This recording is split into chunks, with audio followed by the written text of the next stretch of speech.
북이스라엘의 전쟁을 함께 보았습니다. 하나님께서는 또 도와주셨는데 아합은 또 배신하는 이런 참 안타까운 모습. 오늘도 우리가 또 찬양을 우리는 주님을 늘 배신하나 이 찬양했는데 우리의 모습을 또 보게 됩니다. 오늘은 바로 그 이후의 이야기고요. 아합을 꾸짖으시는 하나님의 이야기가 나옵니다. 아합을 하나님께서는 한 선지자를 통해서 꾸짖으시고 그의 행동을 규탄하고 계시는데 오늘 말씀을 보면 조금 너무 동화적이라고 할까요? 이게 진짜 있었던 일이야 할 정도의 좀 굉장히 독특한 이야기들이 나옵니다. 그런데 이 독특한 이야기를 잘 살펴보면 이 이야기들과 좀 중첩돼 보이는 이미지들을 가진 다른 이야기들이 있어요. 첫 번째 독특함은 어떤 거냐면 사자에 물려 죽는 선지자입니다. 우리 함께 16절의 말씀 같이 한번 읽어보도록 하겠습니다. 시작. 그가 그 사람에게 이르되 내가 여호와의 말씀을 듣지 아니하였으니 내가 나를 떠나갈 때에 사자가 너를 죽이리라. 그 사람이 그의 곁을 떠나가더니 사자가 그를 만나 죽였더라. 오늘 이야기는 이제 선지자 무리 중에 한 사람이 하나님의 말씀을 이렇게 받는 거로 시작이 되고 그 말씀을 받아서 아합 왕에게 전하는 이 과정입니다. 이 전하는 과정에서 하나님께서는 일종의 이 한 선지자를 통해서 퍼포먼스를 하시려고 한 것 같아요. 그 이유는 더 강렬하게 보이고 더 정확하게 말씀하시기 위해서 그런 것인데 일종의 이제 변장 아닌 변장을 하게 됩니다. 그 변장이 뭐냐면 지금 전쟁 중에 돌아온 병사처럼 보이게 되는 겁니다. 이 전쟁 중에 병사가 돌아왔으면 싸웠으니까 여러 가지 흉터도 있고 얻어맞고 그러니까 그것을 분장이 안 됐겠죠 이때는. 그러니까 같이 동료 선지자한테 나를 좀 때려줘 이렇게 얘기합니다. 그랬더니 이 동료 선지자가 아이고 내가 그걸 어떻게 때려? 못 때립니다. 아니야 이거 하나님께서 하시는 일이니까 때려야지. 그러면서 때려달라고 얘기했더니 또 안 때리는 겁니다. 그래서 어떻게 해요?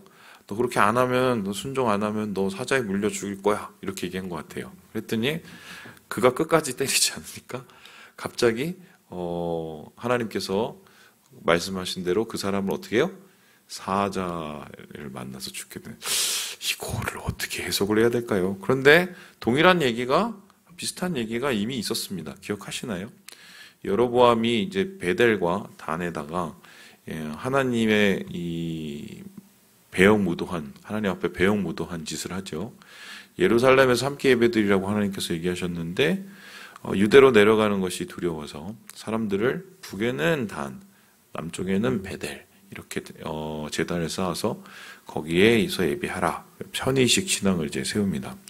그것을 하나님께서 보시고 굉장히 진노하셨고 그리고 선지자를 한 명 보내죠. 그 선지자를 보낸 다음에 어떻게 했습니까? 선지자가 가서 너 이렇게 했는데 이거 무너질 거야 알겠습니다. 여로보암이 성질이 나서 저놈 하다가 이게 딱 멈춰버리죠.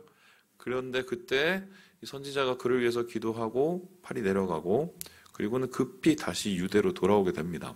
하나님께서는 그때 분명히 이 선지자에게 얘기하시기를 절대 중간에 서지 말고 그리고 아무것도 먹지 말고 빨리 돌아오라고 얘기했는데 하필이면 한 늙은 선지자가 이 선지자를 꿰어서 속이죠. 그리고 어떻게 합니까?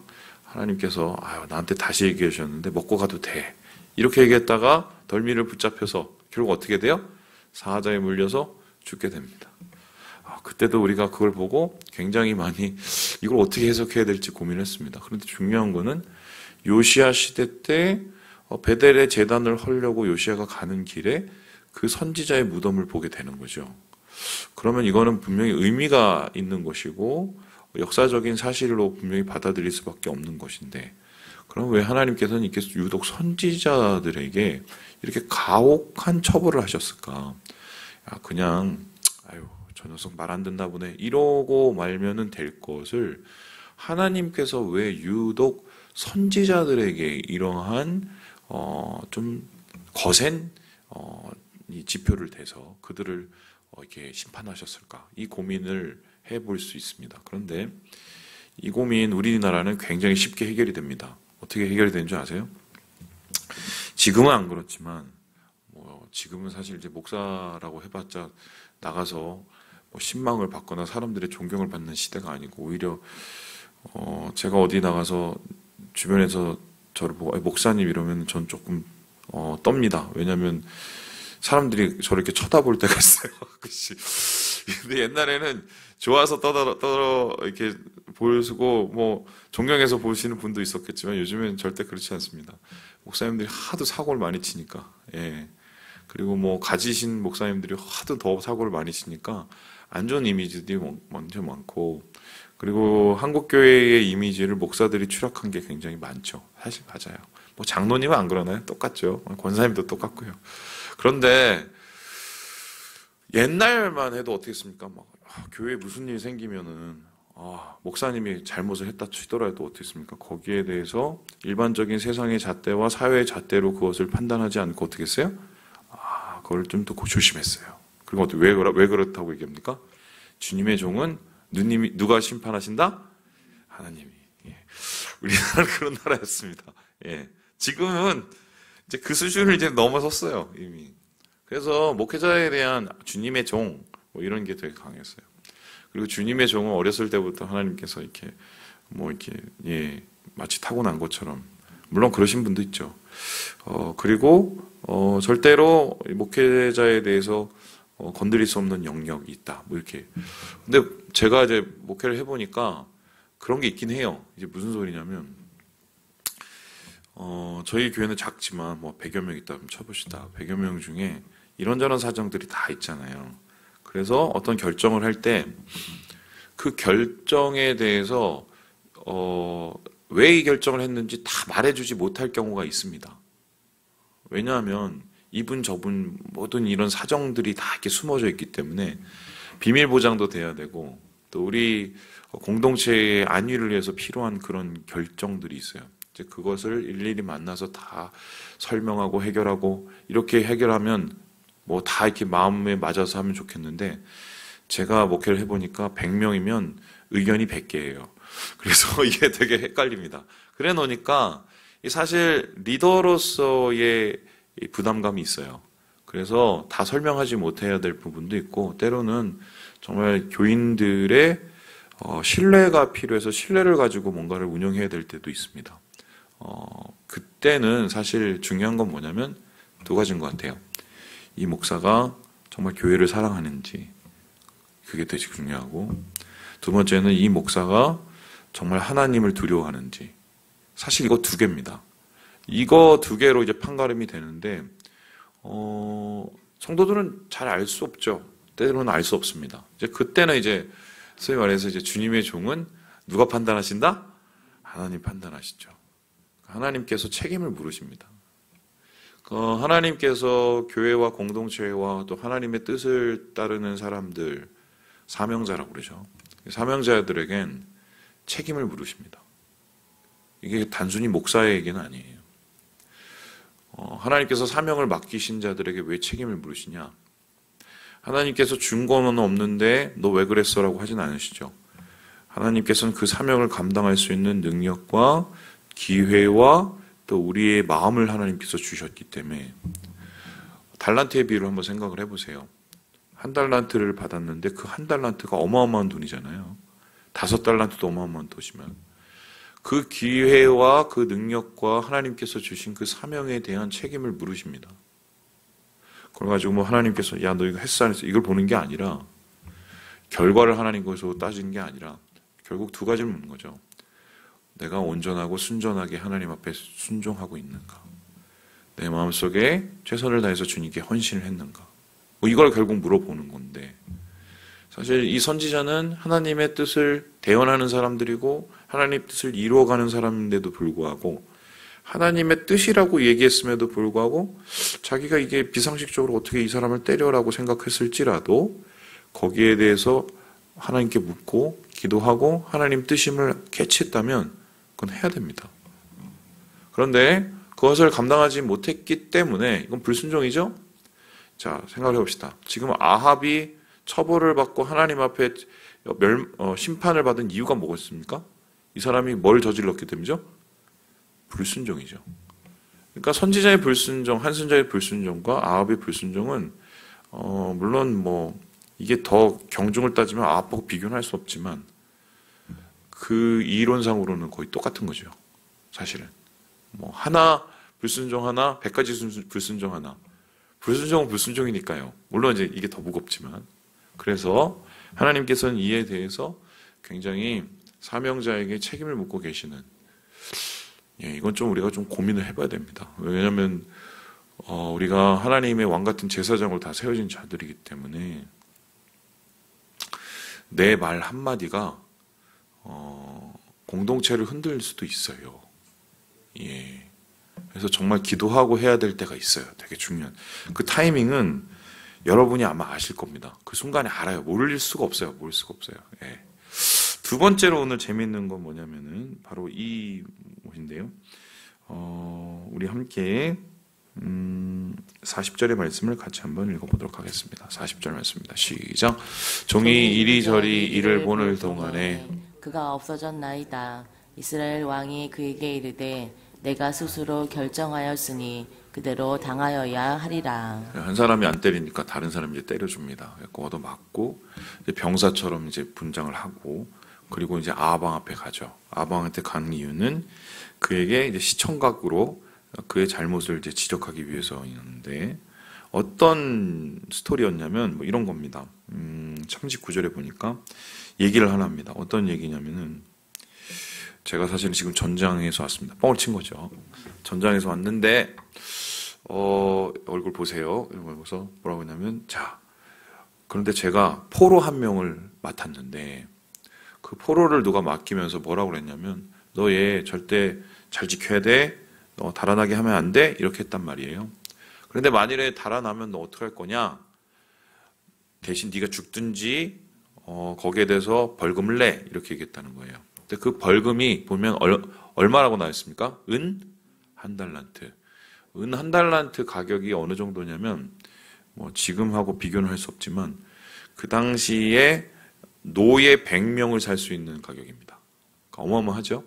그러면 사실 은 한 달란트가 아니라 뭐 이게 뭐 한 1000세켈, 3000세켈 되나요? 그러면 뭐 거기에 100분의 1 정도 되는 가격만 지불을 하면, 한 사람에 대한 그 지불을 하면 되는 문제인데 과하게 100배나 붙여서 한 거죠. 그 이유는 뭐냐면 책임감을 주기 위해서 그랬던 것 같은데, 그런데 이 사람이 그거를 잃어버렸다고 얘기를 하고 있어요. 이게 가정된 얘기죠.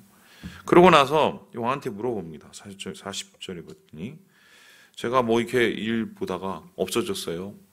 어떻게 해야 됩니까? 억울합니다. 아마 이 얘기를 했었을 때 보통의 정답은, 그래 내가 돈을 까줄게 라든가 뭐 용서해줄게 이런 걸 생각했을 것 같은데, 아합이 어떻게 거기에 대해서 대답합니까? 뭔 소리야? 그대로 해야지. 이렇게 얘기한 거예요. 네가 한 일에 대해서 네가 책임져야지.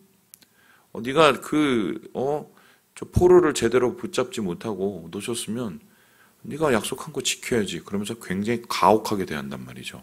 가혹한 약속이었음에도 불구하고 여기에 대해서 그대로 당해야 됐다는 말에 대해서 뭐라고 얘기합니까? 이렇게 얘기하는데요. 42절의 말씀을 같이 한번 읽어보도록 하겠습니다. 시작. 그가 왕께 아뢰되 여호와의 말씀이 내가 멸하기로 작정한 사람을 내 손으로 놓았은즉 내 목숨은 그의 목숨을 대신하고 내 백성은 그의 백성을 대신하리라 하셨나이다. 그래, 너 나 말 잘했다. 넌 네 말대로 될 거야. 너는 베나닷을 풀어줬잖아. 아람 왕을 풀어줬잖아. 그거 하나님께서 뭐라고 그러냐면 내가 멸하기로 작정한 사람이라고 했는데, 이게 하렘이에요. 여러분 저하고 같이 계속 공부를 하셨으면 알죠. 이 하렘은 전멸이라는 뜻이에요. 하나님께서 이 사람을 죽이기로 작정하신 겁니다. 왜냐하면 악하다고 생각하시고 심판한 거죠. 근데 그 심판을 제대로 이루지 못하고 살려줬어. 그러니까 포로를 풀어준 이 병사하고 똑같은 거죠. 그러니까 너도 똑같이 당해야지. 그러면은 너가 아마 그 사람처럼 똑같이 되고 네 백성도 똑같이 팔려가겠다라고 이야기를 합니다. 굉장하죠. 그런데 오늘 이 이야기가 여러분 보시면 알겠지만 이 이후에 나오는 한 이야기하고 굉장히 이 앞에 나오는 이야기하고 굉장히 닮아 있습니다. 누구 얘기냐면 다윗입니다. 다윗을 기억하시나요? 다윗의 일생일 때 가장 큰 죄가 뭐였습니까?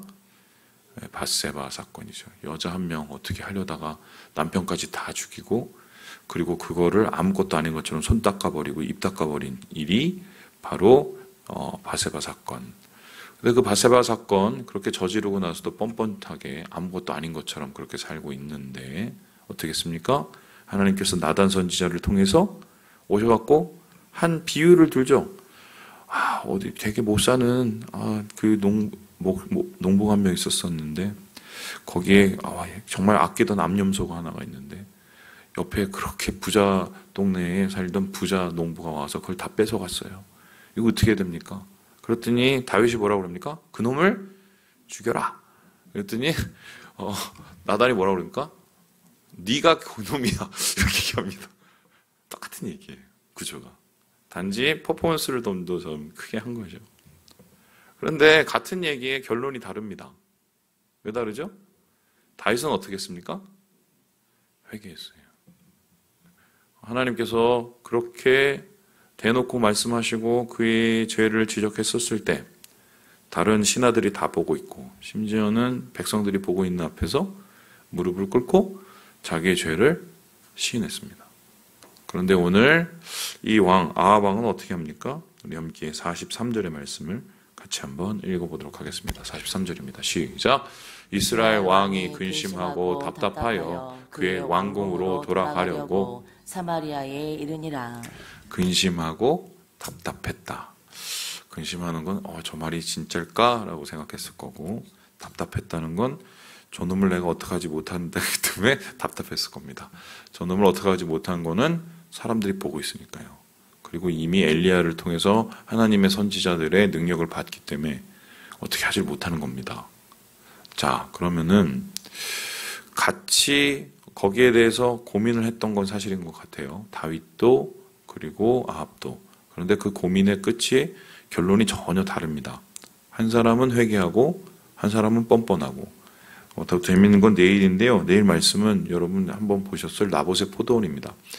이 일을 듣고 정신을 차려서 회개하고 하나님 앞에 무릎을 꿇어도 참 모자랄 터인데 이 아합은 더 나쁜 짓을 합니다.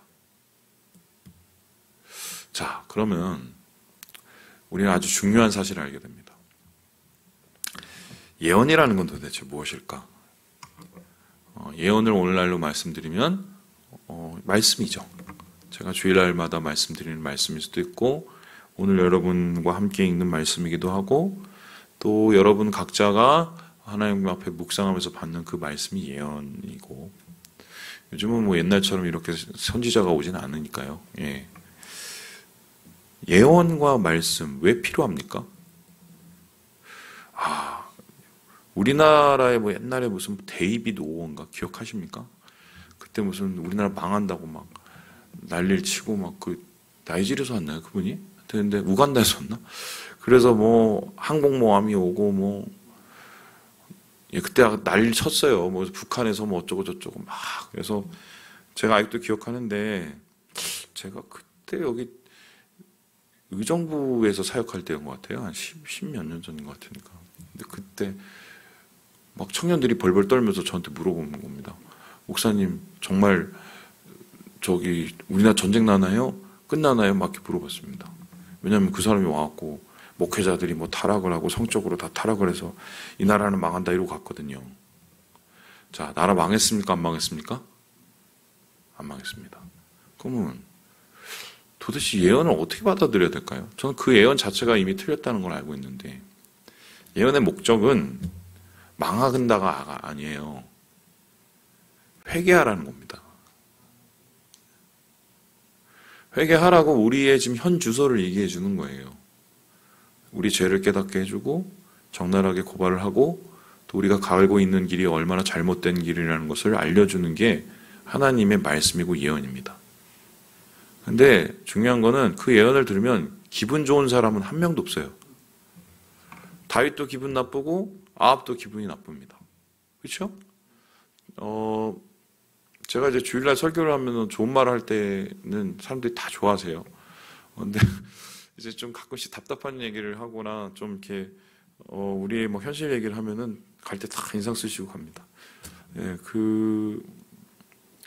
저는 물어봅니다. 꼭 좋은 얘기가 우리에게 좋은 것일까? 예. 그러면 인상 쓰고 가면 그거는 우리가 은혜를 안 받은 건가요? 중요한 거는 그 말씀이 우리의 마음을 어떻게 변화시키냐죠. 저도 마찬가지고요. 그러니까 오늘 지금 이 말씀 앞에서 좀 고민을 여러분 좀 하셨으면 좋겠습니다.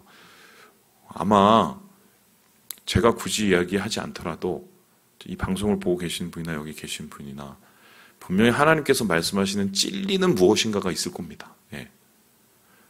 그게 하나님께서 말씀하시는 여러분에 대한 예언의 말씀이라면 주님께서 그러한 찔림과 그런 답답함을 왜 주셨는지는 정말 우리가 고민을 해봐야 돼요. 해결 못하면 아합의 길을 가는 거고 거기에 대해서 우리가 내려놓고 해결을 하면 다윗의 길을 가는 겁니다. 예, 지금 한국교회도 마찬가지죠. 또 이렇게 그러니까 또 심각하게 끝내네요. 어쨌든 주님께서는 마지막까지 이 아합에게 기회를 주고 계셨다는 걸 되게 중요하게 생각하셔야 돼요. 기회를 주시는 거예요. 또 주님 안에서 이러한 마음과 이러한 은혜들을 한번 다시 새겨보시고 주님이 주신 마음을 품으시는 오늘 하루 되시길 주님의 이름으로 축원합니다.